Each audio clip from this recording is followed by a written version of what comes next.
everyone, once again welcome to my channel study से करो friendship and I am Ritika Maheshwari.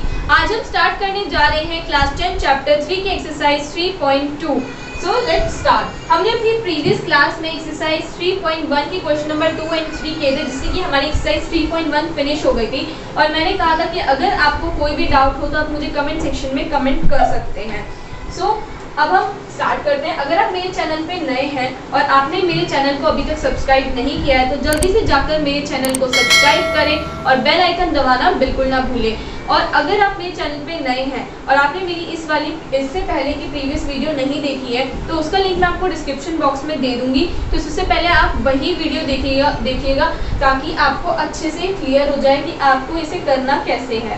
क्योंकि ये जो है हमारा जो हमने अपनी प्रीवियस वीडियो में फर्स्ट सेकंड थर्ड क्वेश्चंस किए, हमने अपनी प्रीवियस वीडियो में सेकंड थर्ड किए थे और उससे प्रीवियस वीडियो में हमने फर्स्ट क्वेश्चन किया था। तो अगर आप उन तीनों को अच्छे से करेंगे तो आपको ये क्वेश्चन भी क्लियर हो जाएगा। और अगर आपको इस वीडियो का इंट्रोडक्शन चाहिए तो मैं उसका लिंक भी आपको दे दूंगी डिस्क्रिप्शन बॉक्स में, तो आप वहाँ से जाकर भी अपनी उस वीडियो को आप देख सकते हैं और इंट्रोडक्शन को आसानी से देख सकते हैं। क्योंकि अगर आपको इंट्रोडक्शन क्लियर होगा तो आप आगे के सारे क्वेश्चन ईजिली सॉल्व कर पाएंगे।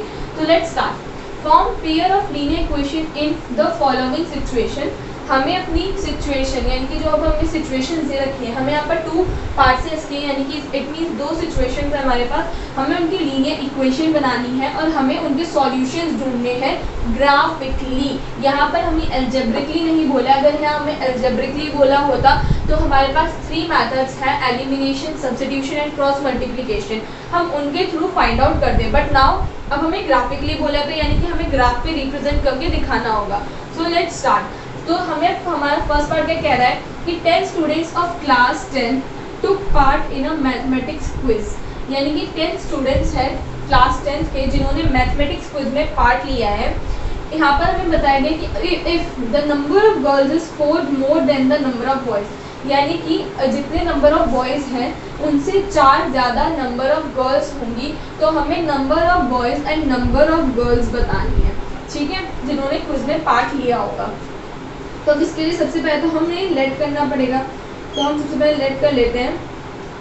Let the number of girls, हम नंबर ऑफ गर्ल्स को क्या ले रहे हैं, x ले रहे हैं, and the number of boys भी y। बॉयज को हमने y ले लिया और गर्ल्स को हमने x ले लिया है। तो हम आगे स्टार्ट करते हैं। तो ये तो हमने लिया। अब हम सबसे पहले तो अकॉर्डिंग टू क्वेश्चन लिखेंगे। अकॉर्डिंग टू क्वेश्चन सबसे पहले क्वेश्चन बनाएंगे। हमें फर्स्ट लाइन में कह रहे हैं कि 10 student of class 10 took part in a mathematics quiz, यानी कि टोटल 10 स्टूडेंट्स हैं। यानी कि अगर मैं x प्लस वाई करूँ तो टोटल कितना होगा, 10 होगा। तो ये बन गई हमारी फर्स्ट इक्वेशन। अब हमारी सेकेंड इक्वेशन क्या है, सेकेंड के लिए क्या है, if the number of girls is 4 more than the number of boys, तो number of girls यहाँ पर कितनी है हमारे पास, x है। number of girls हमारे पास कितनी है, x है ना। एंड हमने क्या है, number of girls 4 ज़्यादा है बॉयज से। तो बॉयज यहाँ पर y है, यानी कि y प्लस 4 होगा। इक्वेशन यही होगी ना कि जो टोटल नंबर ऑफ गर्ल्स है वो टोटल नंबर ऑफ बॉयज से 4 ज़्यादा है ना। कि जितने भी लेट की अगर यहाँ पर 2 बॉयज हैं तो 4 प्लस है, यानी कि टोटल 6 होंगी। समथिंग ऐसा सा कुछ है ना। तो यही बात यहाँ पर हमें बोली गई है। तो अब हम अगर आगे से देखें तो x equals to y plus 4। तो अब हम इसे ना एक काम करते हैं, y को इधर ले आते हैं राइट हैंड साइड पे, लेफ्ट हैंड साइड पे। तो x minus y, sign change हो जाएगा ना, लेफ्ट राइट से लेफ्ट लेके जा रहे हैं। तो x minus y equals to 4। तो ये हमारी आगे सेकेंड इक्वेशन। अब क्या करना है हमें, सबसे पहले तो हमें फर्स्ट और सेकेंड इक्वेशन से कोऑर्डिनेट्स निकालने हैं, क्योंकि हमें इन्हें ग्राफिकली प्रेजेंट करना है। ऐसा नहीं कि हमें इन्हें ग्राफिकली प्रेजेंट नहीं करना, हमें ग्राफिकली प्रेजेंट करना है। तो इसलिए सबसे पहले तो हम इसके कोऑर्डिनेट्स निकालेंगे, यानी कि पॉइंट्स निकालेंगे। तो सबसे पहले मैंने फर्स्ट इक्वेशन लिख दी, फर्स्ट इक्वेशन यही है। तो अगर मैं यहाँ पर पॉइंट्स निकालूँ तो क्या मैं कुछ इस तरीके से कह सकती हूँ, x और y। अगर मैं x को 0 रख दूँ तो y 10 हो जाएगा, एंड मैं y को 0 रख दूँ तो x 10 हो जाएगा, ठीक है। या फिर आप कोई भी पॉइंट ले सकते हैं आगे जाकर। एग्जाम्पल जैसे कि मैंने यहाँ पर रख दिया 5।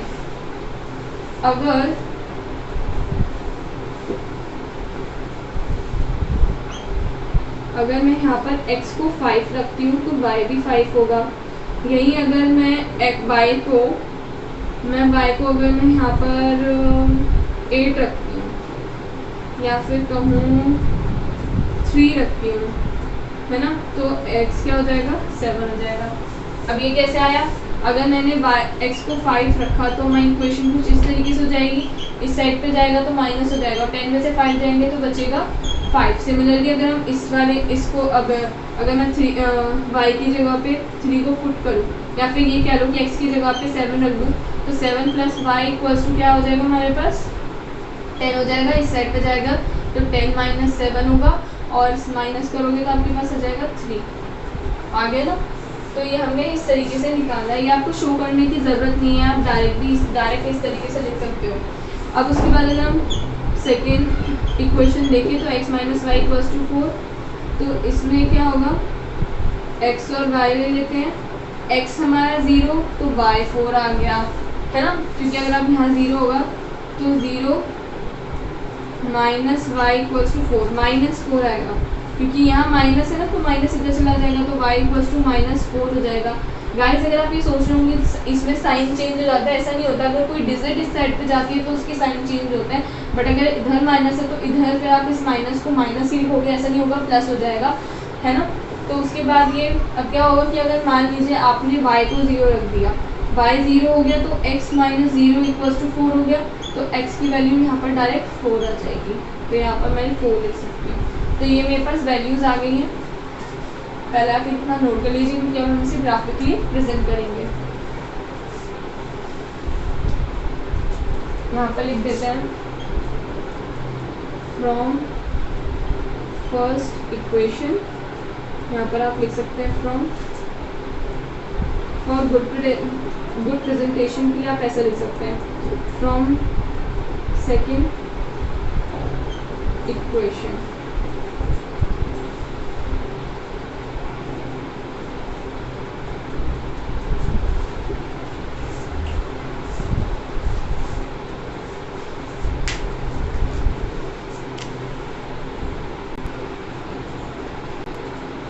अब हम अपना स्टार्ट करते हैं ग्राफिकल प्रेजेंटेशन के लिए। मैंने यहाँ पर इक्वेशन लिखनी है और उनके कोऑर्डिनेट लिखनी है ना। ये हमारी फर्स्ट इक्वेशन है और ये सेकंड इक्वेशन है। अब हम आगे करते हैं। तो हमारी फर्स्ट इक्वेशन में क्या है कि x की वैल्यू 5 तो y की वैल्यू 5।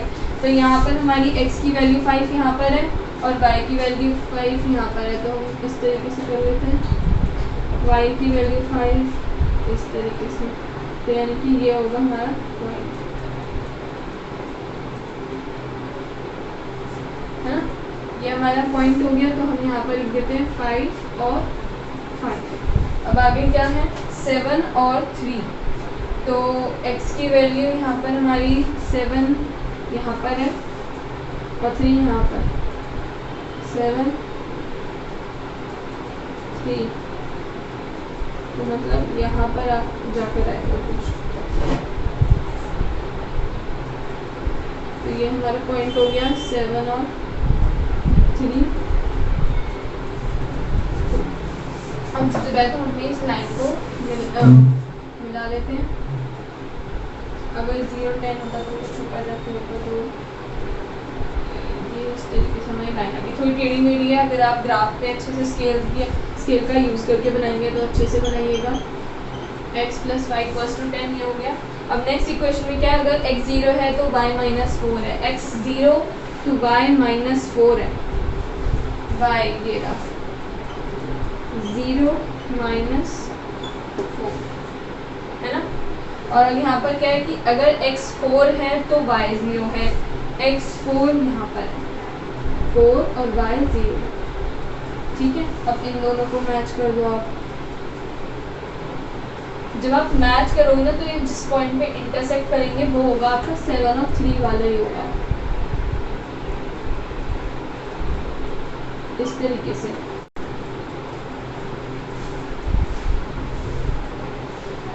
आप इसे यहाँ मैच कराएंगे, थोड़ी टेढ़ी मेढ़ी लाइन है इसलिए थोड़ा ऐसा लग रहा है। अगर आप इसे देखना चाहें कि आपका आंसर करेक्ट है या नहीं है तो आप एलिमिनेशन मेथड भी देख सकते हैं, जिसे मैंने अपनी फर्स्ट वीडियो में अच्छे से डिस्क्राइब किया है। तो ये क्या है, x plus y equal to 10 था, तो हम दोनों इक्वेशंस को इस तरीके से लिख लेते हैं। अगर आप इन्हें कट करें तो y कैंसिल हो जाएगा, बचेगा x प्लस एक्स क्या हो जाएगा 2x, और 10 प्लस 4 कितना होगा 14 होगा। अब आप यहाँ पर कर लीजिए, x को 14 से आप डिवाइड करेंगे तो कितना 14 में 2 से डिवाइड करेंगे तो कितना हो जाएगा 7, यानी कि यहाँ की x की वैल्यू 7। और यही अगर आप इसे इधर रखते हैं, फर्स्ट इक्वेशन में रखते हैं, तो x plus y equals to 10 है ना, यहाँ पर 7 प्लस वाई इक्वल्स टू 10 हो जाएगा, y इक्वल्स टू 10 माइनस 7, तो y हमारा आ गया 3। तो इस तरीके से भी आप चेक कर सकते हैं कि अगर आपको डाउट होता है कि हमारा आंसर सही है या नहीं है, तो ये मेथड भी है। अगर आप उन तीनों मेथड को अच्छे से समझना चाहते हैं, सब्स्टिट्यूशन, एलिमिनेशन और क्रॉस मल्टीप्लिकेशन, तो आप मेरी फर्स्ट वीडियो में यानी कि इंट्रोडक्शन वीडियो में आप देख सकते हैं, जिसका लिंक मैं आपको डिस्क्रिप्शन बॉक्स में दे दूँगी। तो ये तो था हमारा। अब इसके बाद आप इसे नोट कर सकते हैं, और मैं यहाँ पर एक लाइन, और हमें एक लाइन ज़रूर लिखनी पड़ेगी यहाँ पर, therefore the number of boys is, number of boys कितने निकाले थे हमने, नंबर ऑफ बॉयज़। ये ध्यान रखिएगा कि यहाँ पर जो x है वो हमारी गर्ल्स है एंड y जो है वो बॉयज़ है। तो बॉयज़ की यहाँ पर जैसे कि यहाँ पर 3 आ रहा है ना, तो बॉयज़ कितने हैं 3 हैं, तो therefore the number of boys is 3 and, और अगर हम यहाँ पर y को नंबर ऑफ गर्ल्स यानी कि x को देखें तो x पे क्या है हमारा 7 है, यहाँ 7 जा रहा है ना, तो नंबर ऑफ गर्ल्स हमारी कितनी है is 7 who took part in quiz, आप लिख सकते हैं। ठीक है, तो आप इसे नोट डाउन कर लीजिए।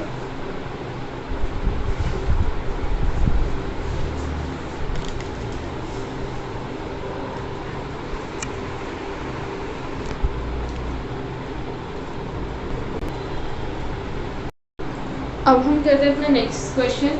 तो उसका जो सेकंड पार्ट है वो हमसे क्या कह रहा है कि 5 pencils and 7 pens together cost ₹50, यानी कि अगर हम 5 पेंसिल लेते हैं और 7 पेन लेते हैं तो उनकी कॉस्ट कितनी पड़ेगी 50। यही अगर हम 7 पेंसिल्स एंड 5 पेन लेते हैं तो कॉस्ट पड़ेगी 46। तो हमें 1 पेंसिल और 1 पेन की कॉस्ट फाइंड आउट करनी है। तो सबसे पहले तो हमें यही ऐड करना पड़ेगा कि एक पेंसिल की कॉस्ट कितनी है, तो हमने x माना, पेन की कॉस्ट हमने y माना। अब अगर हम आगे बढ़ें तो सबसे अकॉर्डिंग टू क्वेश्चन हम क्या लिखेंगे 5x plus 7y equals to 50, यानी कि 5 पेंसिल्स यानी कि 5x, पेंसिल को हमने क्या माना है x, तो 5x, यहाँ पर 7 पेन्स तो 7y इक्वल्स टू 50 है। सिमिलरली सेकंड को देखें तो 7 पेंसिल्स एंड 5 पेन्स, 7 पेंसिल यानी कि 7x, 5 पेन्स यानी कि 5y, और कॉस्ट कितनी है 46, तो 46 यहाँ लिख दी। ये हो गई हमारी फर्स्ट एंड सेकंड। यहाँ अगर हम इन्हें सॉल्व करें तो अब मैं ऐसा क्या करें, अब अगर मैं इसे सॉल्व करूँ तो मैं देखती हूँ कि अगर मैं यहाँ पर 7 5 y की जगह पे 5 रखती हूँ तो 35 हो जाएगा, यानी कि 5x plus 30y equals to 50 होगा। 35 इधर जाएगा तो 5x इक्वल्स टू 50 माइनस 35, 50 में से 35 को माइनस करोगे तो आपके पास कितना बचेगा 15 बचेगा, और इसे आप अगर सॉल्व करोगे 5 से डिवाइड करोगे 15 को तो आपके पास आ जाएगा 3 आंसर। तो यहाँ आ गया हमारा x इक्वल्स टू 3, तो यहाँ पर हम पुट कर देंगे। अब अगर मैं y को 0 कर दूँ, क्योंकि हमें जानते हैं कि अगर मैं यहाँ पर x को 0 रखती हूँ तो 7 से अगर डिवाइड करने जाऊँगी तो पॉइंट में आंसर आएगा, जो कि हमें नहीं चाहिए। तो हम क्या करेंगे y को 0 रख देते हैं। अगर मैं y को 0 रख दूँगी तो डायरेक्टली अगर मैं देखूँ तो 5x इक्वल्स टू 50 हो जाएगा, तो x equals to 50 divide by 5 यानी कि x इक्वल्स टू 10 हो जाएगा, है ना। तो यही मैंने किया, तो यहाँ पर लिख दिया मैंने 10। अब हम बढ़ते हैं अपने नेक्स्ट इक्वेशन की तरफ। नेक्स्ट इक्वेशन में क्या है कि नेक्स्ट इक्वेशन में 7x plus 5y equals to 46 दे रखा है।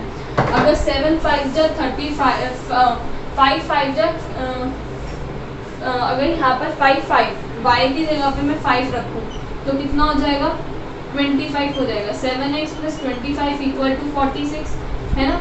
और इसको अगर 46 में से आप 25 को माइनस कीजिए तो आपके पास क्या आ जाएगा 21, और यहीं अगर आप x को 21 से डिवाइड करेंगे तो हमारे पास आ जाएगा 3, जो कि हमारा आंसर होगा, मीन्स x इक्वल्स टू 3। तो यही मैंने यहाँ पर लिख दिया है ना। अब उसके बाद क्या हमारा इसका नेक्स्ट पॉइंट, अब हम कैसे ढूंढें, तो हम क्या करेंगे यहाँ पर, सबसे पहले तो मैं ना, अगर हम क्या करते हैं कि इसको कुछ इस तरीके से लिखते हैं, x यूँ लिखा, 7x सॉरी y इधर लिखा 46 minus 5x 7x divide by 5। अब आप देखिए कि 7 की टेबल में ऐसा क्या है, अगर मैं यहाँ पर 2 रखती हूँ तो 14 आएगा, माइनस करूँगी तो हमारे पास आंसर आएगा, और उसे मैं 5 से डिवाइड नहीं कर सकती, कर तो सकते हैं बट पॉइंट में आंसर आएगा वो हमें नहीं चाहिए। तो उसके लिए हम ना देखते जाएंगे, 3 से करूँगी 21 आएगा, जो कि ऑलरेडी हो चुका है ना। 4 अगर मैं यहाँ पर रखती हूँ 4 तो 28 आएगा, नहीं होगा। 5 35 नहीं होगा। 6 42, 7 49। अब 8 जहाँ पे 56 होता है तो 46 में से अगर 56 को माइनस करोगे आप तो आपके पास कितना आएगा, -10/5, और इसे आप डिवाइड करके यहाँ पर -2 y का आंसर निकाल सकते हैं ना, आ सकता है हमारा -2। तो मैंने यहाँ पर यही करेंगे, हमने x की वैल्यू यहाँ पर क्या रखी 8, तभी आया ना 7 8 जब 56 होता है तो 8 रखी, और आंसर क्या आया -2, तो y की वैल्यू भी अब हमें मिल गई। तो ये तो अब हमने सॉल्व कर लिया। अब हम इसे इस पर प्लॉट करेंगे। तो प्लीज़ गाइस ये ध्यान रखिएगा कि मेरे पास ग्राफ पेपर यहाँ पर नहीं है, तो फिर मैंने इसलिए इस तरीके से किया। अगर आपके पास ग्राफ पेपर है तो उस पर प्लीज़ ढंग से कीजिएगा, बिकॉज अगर आपने ग्राफ पे अगर हम प्लॉट करने का होता है तो बहुत फ्री के मार्क्स होते हैं, बट बच्चे गलती कर देते हैं कि ढंग से नहीं लगाते हैं, तो उसमें काफ़ी मिस्टेक्स हो जाती है। तो प्लीज़ ऐसी गलती मत कीजिएगा जिससे कि आपके मार्क्स कटे। x को 3 और 5, यानी कि x 3 है हमारा और y हमारा 5 है। तो अगर मैं कुछ इस तरीके से लेके चलूँ और फिर ये समथिंग, तो ये इधर पड़ेगा कुछ, अगर मैं देखूं तो ये इधर ये हो गया मेरा 3 और 5। और प्लीज़ गाइस ये ध्यान रखिएगा, कोऑर्डिनेट्स जब आप लिखते हैं इस तरीके से तो ध्यान रखिएगा पहले x का आएगा, देन फिर हम यहाँ पर y का लिखेंगे, यानी कि 3 आएगा फिर 5 आएगा। बच्चे कई बार गलती कर देते हैं 5 3 इस तरीके से लिख दिया। गाइस अगर आपके यहाँ पर 5 3 पॉइंट्स नहीं है तो आप गलत कर सकते हो, तो प्लीज़ इसका ध्यान रखिएगा। अब अगर हम अपने इस पर पढ़े तो 0 and 10, यानी कि 10 और 0, तो यहाँ पर हमारा 10 and 0, तो यहाँ पर ये हो जाएगा हमारा 10 और y हमारा 0 है। तो अब हम इसे लाइन ड्रॉ कर लेते हैं, और ये हमारी कौन सी है, 5x + 7y = 50। अगर मैं आपको एक चीज़ बोलूँ तो अगर हम इनमें देख रहे हैं तो इनमें ना 2 पॉइंट्स इन दोनों में एक चीज़ कॉमन है, 3 और 5, यानी कि दोनों के सेम पॉइंट्स है 3 और 5 और 3 और 5। तो हमें अगर इसमें हमें ग्राफ पे दिखाना पड़ेगा, लेकिन अगर हम एक तरीके से यहाँ पर देखें तो हमें साफ सीधी पता ही चल रहा है कि 3 और 5 पे एक दूसरे को कट करेगा, है ना, क्योंकि दोनों के 3 और 5 सेम पॉइंट्स है। तो यहाँ से हमें डायरेक्टली आंसर मिल रहा है, बट हमें ऐसा नहीं करना है कि अगर आपको यही मिल रहा है आंसर तो आप ऐसे लिख के आ जाए, आपको ग्राफिकली प्रेजेंट करना पड़ेगा, क्योंकि यहाँ स्पेशली लिखा हुआ है कि सॉल्यूशंस ग्राफिकली फाइंड आउट करने हैं हमें। तो हम यहाँ पर पुट करते हैं x और 3 और 5, बिकॉज यहाँ पर हमें पता है कि ये तो हमने पुट कर रखा है 3 और 5, है ना स्टूडेंट्स। मैंने इसलिए बोला है क्योंकि आप यहाँ पर आंसर हमें मिल रहा है, लेकिन हम ऐसा नहीं कर सकते बिकॉज यहाँ पर आप कोई और पॉइंट आगे रखेंगे तो आपका आंसर आ जाएगा। तो ज़रूरी नहीं है कि हर बच्चा 3 और 5 ले, या फिर आप 3 और 5 ले कोई और ले, है ना।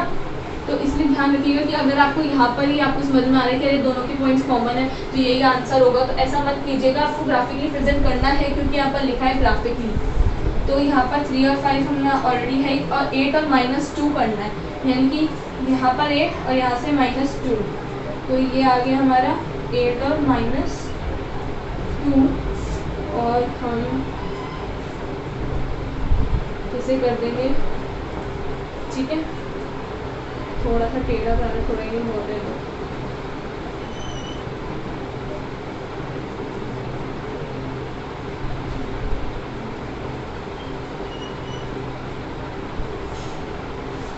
तो ये हमारा पॉइंट है, ये यहाँ पर हमारा जो है इक्वल है, तो यहाँ पर हम लिख सकते हैं, मैं यहाँ पर लिख देती हूँ, therefore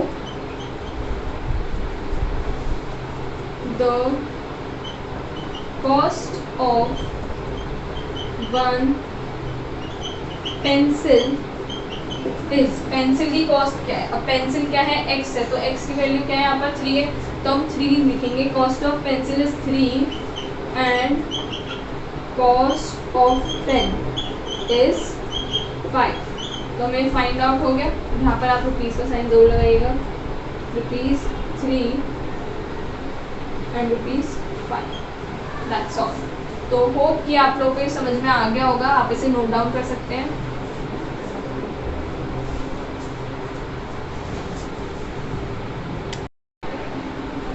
होप अब आप सबने इसे नोट कर लिया होगा।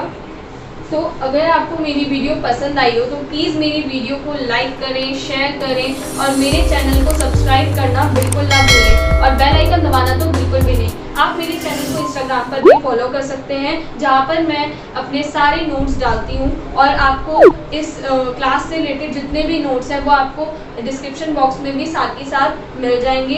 तो प्लीज़ आप डिस्क्रिप्शन बॉक्स में से भी आप उन नोट्स को कॉपी कर सकते हैं। तो stay safe, stay at home. Thank you, bye bye.